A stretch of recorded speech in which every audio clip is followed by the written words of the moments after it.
জনসমর্থনহীন সরকার ক্ষমতায় থাকলে কুচক্রী গোষ্ঠী দেশের সম্পদ লুটে পুটে নিতে পারে, তাই জনগণের সরকার প্রতিষ্ঠা করা জরুরি। বিএনপির ভারপ্রাপ্ত চেয়ারম্যান তারেক রহমান এমন মন্তব্য করেছেন। তিনি বলেন, খালেদা জিয়াকে হত্যার ষড়যন্ত্রও হয়েছিল, আর সামনে আরও কঠিন পরীক্ষা রয়েছে, যা গণতন্ত্র ও সার্বভৌমত্ব রক্ষার যুদ্ধ। তাই সবাইকে সতর্ক থাকতে হবে। হাসান মাহমুদের রিপোর্ট।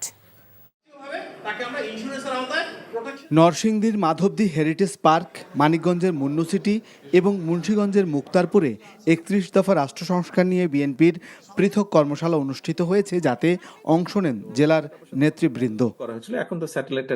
লন্ডন থেকে কর্মশালায় অনলাইনে যুক্ত হয়ে তারেক রহমান বলেন, জনগণের রায় পেলেই কেবল ৩১ দফা বাস্তবায়ন করা যাবে, তাই নেতাকর্মীদেরকে জনসেবা করে সবসময় জনগণের পাশে থাকতে হবে। তিনি বলেন, ষড়যন্ত্র এখনো শেষ হয়নি। ষড়যন্ত্র যেহেতু থেমে নেই, আপনারা গণতন্ত্রের জন্য যুদ্ধ করেছেন, লড়াই করেছেন, সংগ্রাম করেছেন, হত্যার শিকার হয়েছেন, জেল জুলুমের শিকার হয়েছেন, গায়েবী মামলার শিকার হয়েছেন, দিনের পর দিন পালিয়ে থাকতে হয়েছে, জঙ্গলে থাকতে হয়েছে, ধান খেতে আপনাদেরকে থাকতে হয়েছে অত্যাচার নির্যাতনের কারণে। আপনারা সেই পরীক্ষা দিয়ে পার হয়ে এসেছেন।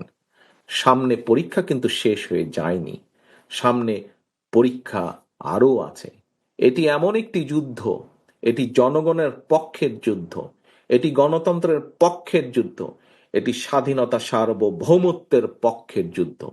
এই যুদ্ধে যদি জয়ী থাকতে হয়, অনবরত আমাদেরকে সংগ্রাম চালিয়ে যেতে হবে সঠিকভাবে। তারেক রহমান বলেন, জনগণের সরকার ক্ষমতায় না থাকলে লুটপাট সহজ হয়। যারা দেশের কথা বলবে, দেশের কথা চিন্তা করবে, এরকম কেউ যদি দেশ পরিচালনার দায়িত্বে থাকে, তখন দেশের স্বার্থ, জনগণের স্বার্থ নিরাপদ থাকবে।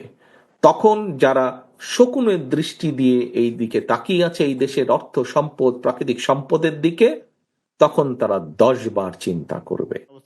জনগণের সঙ্গে থেকে নিজেদের মধ্যে গুণগত পরিবর্তন আনতে নেতাকর্মীদের প্রতি আহ্বান জানান তারেক রহমান। এর আগে নেতাকর্মীদের বিভিন্ন প্রশ্নেরও জবাব দেন তিনি। Hasan Mahmud, NTV news, Dhaka. যা দেখেছি সেটা তো স্বাভাবিক কোনো বিষয় না। যার ব্যথা সেই বুঝে। আজকে একটা বিশেষ কারণে দেরি হয়ে গেছে। বিশেষ কেউ নয় তো যার জন্য দেরি হলো? সেই মানুষটা সবসময় আমাকে বলতো সে আমাকে তার নিজের থেকেও বেশি ভালোবাসে। ভুলতে বলছি না আমি। তবে কি বলছেন? কি দেখে যে লোকটাকে ভালোবেসেছিলি?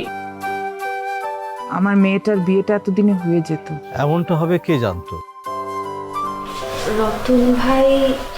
আরে আমার ফুফাতো ভাই। ও হ্যাঁ, কি হয়েছে? এবং তার আত্মহননের পথে কেউ যদি বাধা হয়ে দাঁড়ায়, তাহলে মন কোন দিকে যাবে সেটা। তোর বোনের বিয়ে, দায়িত্ব তো সব তোরই। অনেক সময় গাছের ডাল কাটলে গাছ প্রবলতর তেজে বেড়ে ওঠে। প্রেমও সেরকম, আঘাত লাভ করলে দ্বিগুণ শক্তিমান হয়ে ওঠে। Double million offer Walton fridge কিনে পেতে পারেন 20 লক্ষ টাকা, রয়েছে কোটি কোটি টাকার নিশ্চিত উপহার।